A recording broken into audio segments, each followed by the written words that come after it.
प्रिय दर्शकों, आपका स्वागत है क्षीर सागर में। ज्योतिष प्रणाम के साथ सूर्य का अपनी राशि में जो प्रवेश हो रहा है,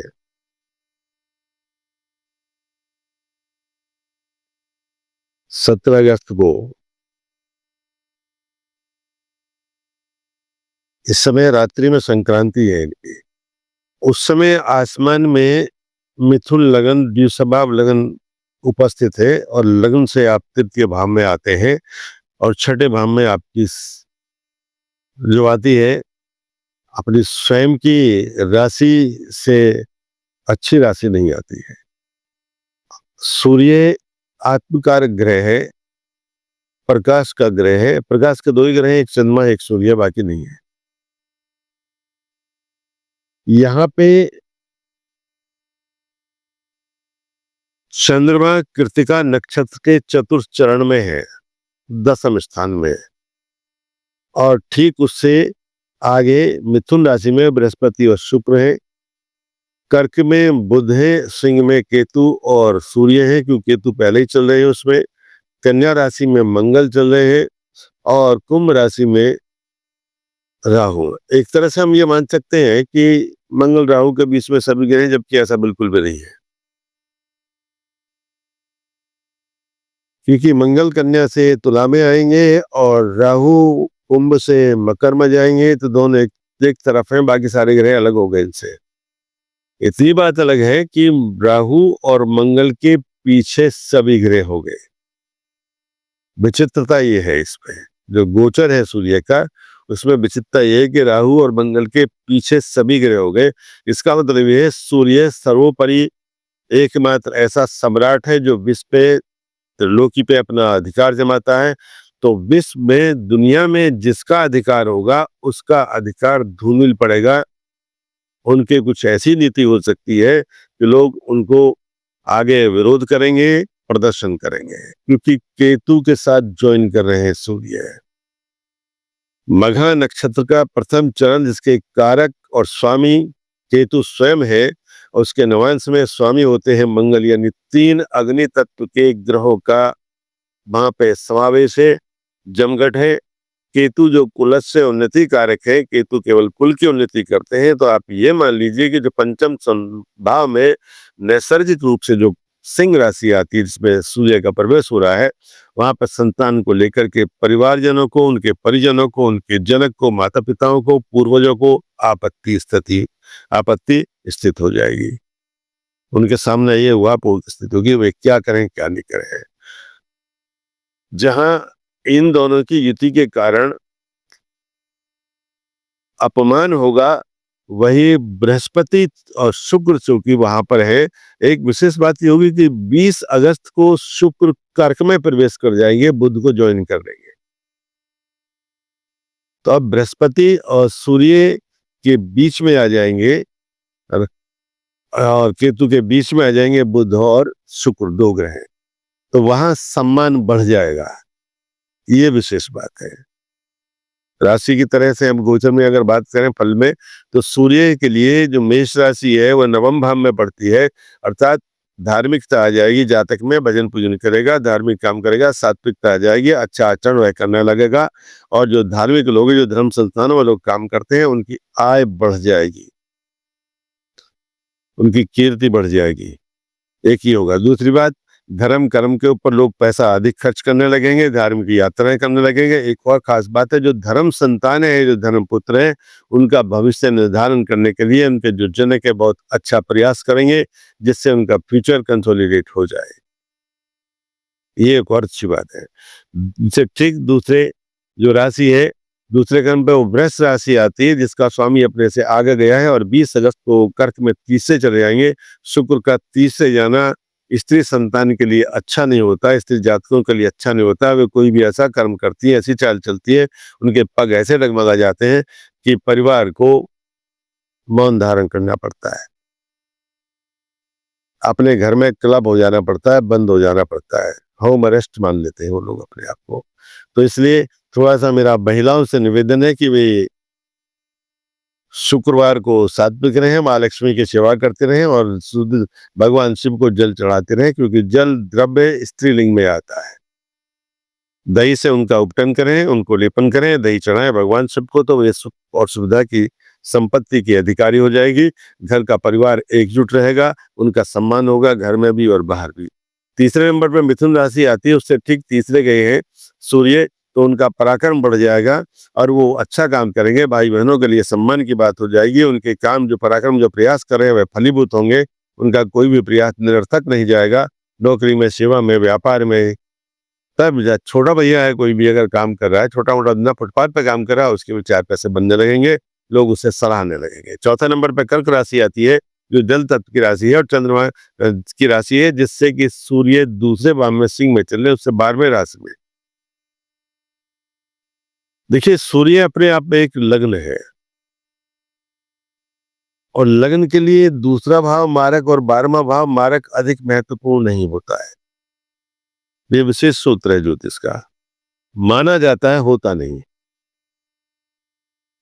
जल में ठहराव नहीं है और अग्नि में भी ठहराव नहीं है। जल नीचे जाता है और अग्नि ऊपर जाती है, तो केवल इस तरह का आप कोई भी काम नहीं करें जिसमें आप बीच में खड़े हो जाएं, सकते की स्थिति में हो जाएं। मैं केवल इतना निवेदन कर रहा हूं कि आप कंक्रीट फ्लोर पर खड़े होकर के अच्छी तरह सोचे समझे, अपने बड़ों से, सूर्य महान है, बड़े हैं, तो अपने बड़े बूढ़ों से परामर्श लें, अपने गुरुजनों से परामर्श लें, ज्येष्ठ भ्राता से परामर्श लें, अपने ताऊ से, ज्येष्ठ भ्राता से परामर्श लें। उसके बाद आप काम करें, तो आप ना तो पीछे मुड़ कर देखेंगे, ना ही आपको सेटबैक लगेगा और ना ही आप पराजय का सामना करेंगे मुंह देके। दूसरे भाव में धनराशि आती है। धनराशि का मतलब है कन्या राशि दूसरे भाव में हुई, जिसमें कि मंगल चल रहे हैं। अब यह 2 नहीं 3 क्रूर गए एक साथ है लगातार। तो भैया है कि कन्या राशि वालों के लिए जमीन जायदाद पे झगड़ा हो सकता है, बंटवारा हो सकता है, कोर्ट तक आप जा सकते हैं। कोर्ट में कोई पुराना मुकदमा चल रहा है तो उसका फैसला नहीं होगा, उसमें डेट लग जाएगी। दूसरी बात, कोई व्यक्ति आपसे नाराज होकर घर का परिवार का सदस्य दूर जा सकता है, तो उसे आराम से विदा कर देना, उसे रोकने का प्रयास मत करना। उसकी तरक्की रुक जाएगी, उसकी उन्नति रुक जाएगी, उसका फ्यूचर आपके यहाँ जंग लग जाएगा, जबकि बाहर जाकर वह चमकेगा, उसमें प्रकाश आ जाएगा। तीसरे नंबर पर तुला राशि आती है, जो सूर्य की कमजोर राशि कहलाती है। उसके स्वामी शुक्र है। 20वें तुला राशि से 10वें स्थान में चले गए हैं, तो उनका कारोबार बहुत बढ़ेगा, धन सम्मान बढ़ेगा, माता पिता का सम्मान बढ़ेगा और पत्नी उनकी सहायक रहेगी। इसमें चाहे वह सेवा कर रहे हों, चाहे वह व्यापार कर रहे हों, चाहे वह एडवोकेट हों, चाहे वह जज हों, चाहे वो सीए का काम कर रहे हों, चाहे वो सीएस का काम कर रहे हो, इससे कोई लेना देना नहीं है। वहां दोनों के दोनों हम सफर साथ काम करेंगे। ये बहुत अच्छी बात। इसके बाद में सूर्य से चौथी राशि वृश्चिक आती है। उसके स्वामी मंगल अभी 11 में चल रहे हैं और वो ठीक नहीं है, क्योंकि चौथी जो भी राशि होती है वहां पर कुछ न गड़बड़, इससे घर में थोड़ा सा आप देखिए कि घर में कोई टूट फूट सकती है। सांप बिच्छू ना निकले, उनका ध्यान रखें, क्योंकि स्कॉर्पियो है ये, उसका ध्यान रखें और उससे बचे थोड़ा सा। आपको इतना ही नहीं होता है, केवल चौपाया भी आपको काट सकता है, दांत मार सकता है, तो उससे भी थोड़े होशियार रहे। बहुत सी ऐसी बातें होती है कि हम चारपाई पर सोए में, पता लगा सरप्राइज रातों को जो बारिश ज्यादा हुई उससे निकल के हमारे पास आ गए। एक खास बात और है, मंगल केतु सूर्य एक साथ है, लगभग आगे पीछे है, दोबारा का संबंध इनमें, तो समझिए कि आपको गर्मी का एहसास भी इस पीरियड में होगा। अगस्त में आप सोचेंगे कि लू जैसा मौसम कहाँ से आ गया, गर्म हवा का मौसम कहाँ से आ गया। ये भी एक देखने के लिए मिलेगा, प्रकृति में ये भी एक चेंज हुआ। जो पहाड़ नहीं खिसके हों अब तक, उनका नंबर खिसकने का भी आता है, क्योंकि पृथ्वी तत्व में चल रहे हैं मंगल, तो बूडोल हो जाएगा। इसके बाद में नवम भाव में धनु राशि आती है, जिसकी स्वामी बृहस्पति है। वो अपने से दसम जाते हैं और दसम भाव में बृहस्पति प्रमोशन नहीं देते हैं, तो यहाँ धनु राशि वालों का प्रमोशन नहीं है, सम्मान बहुत मिलेगा, यह निश्चय है कि सम्मान उनका मिल जाएगा, प्रमोशन उनको नहीं मिलेगा। अब वो एक अध्यापक यदि प्रिंसिपल भी हो जाता है तो बेसिकली तो वो टीचर ही रहा। हाँ, एजुकेशन में डायरेक्टर बन जाता है तब हम प्रमोशन मानेंगे, वैसा प्रमोशन नहीं मानी जाती। प्रमोशन सबकी जो व्युत्पत्ति और व्याख्या है उसकी बिल्कुल निराली है। बालक युवा है और उसका विवाह हो जाए तो सामाजिक व्यवस्था हुई, प्रमोशन नहीं हुआ उसका, लेकिन जब संतान हो जाएगी तो पारिवारिक और सामाजिक उसका सम्मान बढ़ा और प्रमोशन हुआ। इसे हम उसकी प्रोन्नति मानते हैं। इतना सा अंतर है। तो इसलिए दसम भाव में जो राशि आती है वो मकर राशि आती है, और मकर राशि सूर्य से ठीक छठी बैठती है, जिसके स्वामी उससे 30 रह गए। यानी आप ये मान लीजिए कि सूर्य जो सिंह में है उससे अष्टम में शनि चल रहे हैं, मीन के गोचर में, और इस समय में शनि वक्री है। तो छठे भाव को अर्थात अपनी मकर राशि को देखेंगे, यहाँ जो गुप्त शत्रु है वो सामने आ जाएंगे, वो भर के सामने आ जाएंगे। कोई झगड़ा पछाड़ पुराना दबाव होगा वो भर जाएगा। इसलिए नए पैदा ना हो इसका प्रयास करें, थोड़े से बचें, थोड़े से संभलें। मैं इतनी कहूंगा आपको कि गाये बगाए सफर में भी अगर कहीं जा रहे हैं तो किसी पर नाराज नहीं हो, गुस्सा नहीं करें, क्रोध का बिल्कुल त्याग कर दें, उससे एकदम अलगाव कर लें आप, तो आप सुरक्षित रहेंगे, बहुत अच्छे रहेंगे। बाकी सर्विस आपकी चलती रहेगी, नौकरी पैसा चलता रहेगा, व्यापार चलता रहेगा। डलने समस्या आएगी, उसमें सुस्ती आपको आएगी, और सुस्ती आने का एक तरीका ये भी है कि आप सूर्योदय के बाद उठना बंद कर दीजिए। मीन राशि वालों से मैं कहूंगा, मीन लग्न वालों से कहूंगा, वरना तो उनके बहुत सारे काम डिले हो जाएंगे, रुकेंगे नहीं। शून्य नहीं आने देते शनि कभी और सूर्य कभी, शून्य नहीं है इनके गणित में, लेकिन विलंबता अवश्य है। फिर सूर्य के साथ केतु चल रहे हैं, केतु एक अपाइज ग्रह है, वह सूर्य की ताकत को ले लेगा, इसलिए सूर्य पूरी ताकत से अपनी राशि में होते हुए भी काम नहीं कर पाएंगे, जबकि वो मंगल के नवांश में प्रवेश किया उन्होंने, और वो अपने उत्तरा फाल्गुन के पहले चरण तक यही रहेंगे, और केतु वहां बने हुए हैं, वो तब तक जाएंगे नहीं, यहीं पर विराजमान है केतु। इसलिए ये थोड़ा सा ध्यान रहे। तो मीन राशि वालों से मैंने ये कहा है कि वे थोड़ा सा उनके कुछ पुराने शत्रु उभरेंगे, थोड़ा सोच समझ के। इसलिए मीन राशि अंतिम राशि है और बृहस्पति की राशि है, तो अपने आराध्य की, अपने कुल देवता की एक बार दर्शन कर लें तो आप तमाम आपत्तियों से सुरक्षित रहेंगे, महफूज रहेंगे, आपका बाल बांका नहीं होगा। इसलिए इन 12 राशियों का मैंने आपको जो लंबे आप बताया है उस पर आप ध्यान दें। सूर्य के लिए इतना है कि जब भी इनका नक्षत्र आ जाए, देखिए हमारे पास 6 नक्षत्र ऐसे हैं जिनमें यदि हम दान करते हैं तो ग्रह उसको स्वीकार करता है, अन्यथा ग्रह लेने से मना कर देता है।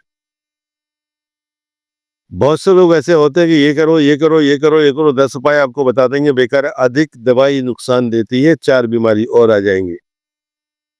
इसलिए अनुशासित रहिए, संगठित रहिए, सुरक्षित रहिए, एक रहिए, आवश्यक है। तो सूर्य जब राजा है तो सूर्य ये कहता है कि या तो सिंह राशि में मैं जा रहा हूँ, या तो आप माणिक पहनने उनका लग माणिक पहने, या एक लाल रंग का कंघा अपने पास रखें, लाल रंग का रुमाल अपने पास रखें, आप बचेंगे। और दूसरी बात यह है, सूर्य कोटि समप्रभ कहा है गणेश जी को, और ये उनको कहा है, शिव जी को कहा है। इनकी शरण में आप जाइए, सूर्य अष्टक का आप पाठ करिए, आप सुरक्षित रहेंगे, आप हंसते मुस्कुराते रहें, खेलते कूदते रहें, आपके सारे काम जो निर्विघ्न संपन्न हो। मेरा ये आशीर्वाद और शुभकामना आपका साथ है। इसके लिए मैं इस वीडियो को यहाँ पूरी कर रहा हूँ। श्री हरिशरण।